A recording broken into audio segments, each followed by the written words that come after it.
Hello, everyone, and welcome to this week's broadcast of the Marin Symphony at Home. Once again, I'm in Sun Valley, and once again, it's my pleasure to welcome one of the members of the orchestra, and once again, it's one of our brass principals as we continue our exploration through the members of the orchestra. It's my great pleasure to welcome my friend and colleague, the principal trumpet of the Marin Symphony since 2013, John Freeman. Hi, John, and welcome. Hi, nice to be here. Where am I speaking to you from? Where are you right now? I am in Oakland, California. Which is home, I presume. Yes. Yeah, in your music studio. Well, it's great to have you with us. How have the last, I was going to say 4 months, but we're getting close to 5 months. It is. How's it been? It's good.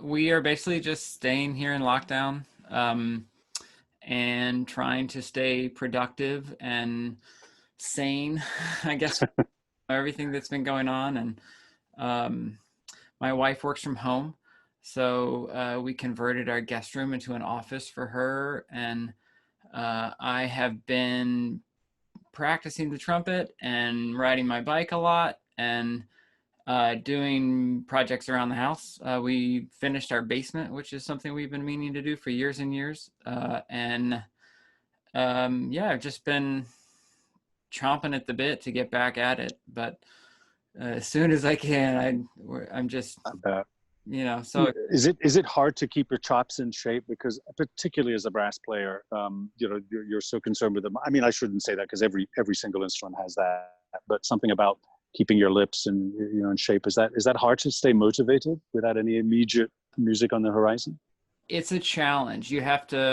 There's a certain amount for me when I practice of just maintenance, just keeping in shape, keeping all the different fundamentals tip top. And then now that normally I have so much music, I'm in several different orchestras and there's always stuff coming down the pike to be practicing and preparing. And now we don't have that at all. So yeah. It's like finding etudes to practice. Actually, I've been doing sort of etude challenges with some other friends where we, take turns picking etudes and then trying to sort of outdo each other, making videos of whose is best.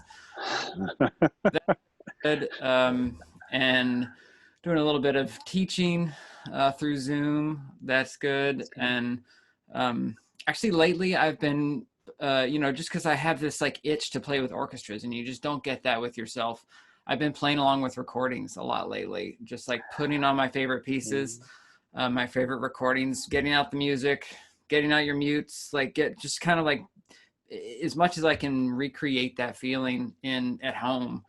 Do you have any favorite recordings and favorite orchestras that you like to play with? Firing up a Bruckner Symphony with Chicago or Beethoven with Vienna Philharmonic?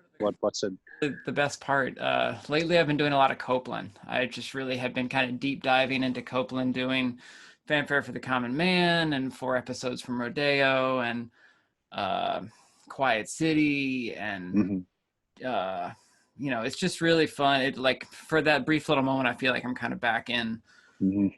So why did the trumpet choose you, or did you choose the trumpet? How did it all start? I actually I started playing trumpet in 5th grade with band. I didn't really have a whole lot of musical experience before that. And my family wasn't particularly musical.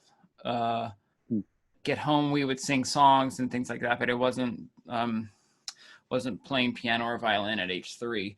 But trumpet, I remember even in 5th grade, not being the best. I took to it, but it wasn't, I kept forgetting the fingerings. Actually, I remember being like looking down the line and everyone else is playing and doing well. And I was like, what's the fingering for that note? And there was a day in band where our band director brought in sort of a recent college graduate of trumpet, and he did sort of a demo for our class, and he passed out business cards and said he was giving lessons. And I was thinking, oh, I need some lessons. And it was kind of from then that I started taking off, I think, and practicing a lot more. And then, with music, you practice, you get a little bit better, it becomes more fun. So you practice more and then you get even better and it becomes more fun. And then it's just like this snowball effect. Yeah, I think it was the teacher who could just sit me down and say, no, you're doing that wrong. Try it like this. And oh, wow. Okay. That's way easier. That sort of was where it started. Was there an aha moment when you realized music's going to be my life? I'm going to want to be a professional trumpet player, or was it a gradual evolution? I don't think there was a single moment, but it was, you know, I always got good grades. I probably could have done a lot of things. And at first, my parents weren't thrilled with their son wanting to become a professional musician, but it was just this thing that I couldn't really imagine doing anything else. And it's funny because even though my family wasn't particularly musical, both me and my brother became professional musicians. He's a professional bass player and guitarist.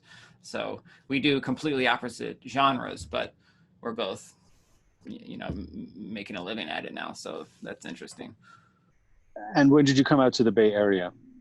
Um, Was that later? I was in the Charleston Symphony in South Carolina. My wife at the time was too, and we had been there 2 or 3 years, and she got offered a job working in the admin of the San Francisco Opera. And so we packed up and came out to San Francisco. I had never been to San Francisco before. I didn't really know anyone. So it was just a matter of taking auditions and working hard and taking every single gig I could get and building up a teaching studio and just really kind of from scratch.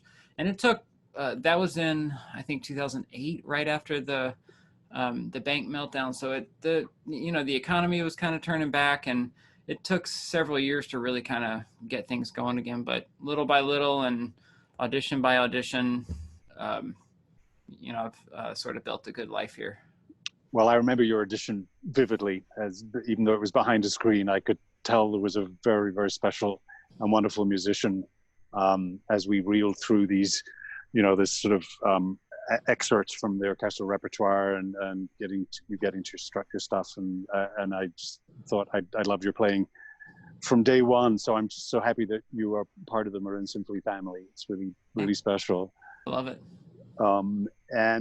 So when you're not practicing, you mentioned something about cycling. Is that something that's taking up some time these days? Is it always something that you've been interested in, or tell us about that? I kind of got into it when I came out to the Bay Area. I had done it a little bit sort of casually, but here it's just such a great place for that. I've been doing, up until now, completely road cycling. And for a couple of years, I actually raced on a team. And then now it's just kind of dangerous for a brass player, for any musician to be doing that. Okay, I wasn't going to be the one saying that because I didn't want to sound like your mother. You know, it's like be careful when you're getting on that bike. You know, but seriously. I had a crash or two and sort of realized that music is way more important than risking. In races, you just take risks that you would never normally out riding. But yeah, since then I've been just riding a lot. I love it. I you know, probably do at least 20 or 30 miles a day. And it's just something fun, you know. And actually this summer I've been getting into mountain biking. I got a mountain bike about six weeks ago, and I've been really loving doing that too. And actually have been doing some in Marin. It's just a beautiful area for that. I went to China camp a couple weeks ago, and it was awesome. So it's just super fun. It sounds like a nice work-life balance right at this point. And it's good for traveling too. Anytime I travel somewhere, I can bring my bike and just always find new roads and new loops. And yeah, it's just great. Beautiful. Well, listen, I am so happy to have the chance to chat with you today. Thank you for taking some time out of your day. I am so looking forward to hearing that beautiful sound of yours on stage and riding over the orchestra in the way that you have, just in the pocket, you know, this is something you do so naturally, of just knowing where to fit in and to lead the sound where you need to. It's a really lovely thing. And one of the things that I've missed about the last 5 months is missing that sound, but I'm really hoping that we can be on stage together and make music again soon. Me too. I can't wait. I'm dying. All right. Well, listen, great to see you. Thank you so much. Take care and be well, and see each other soon, I hope. Thanks, Alasdair. Thanks, John. Bye.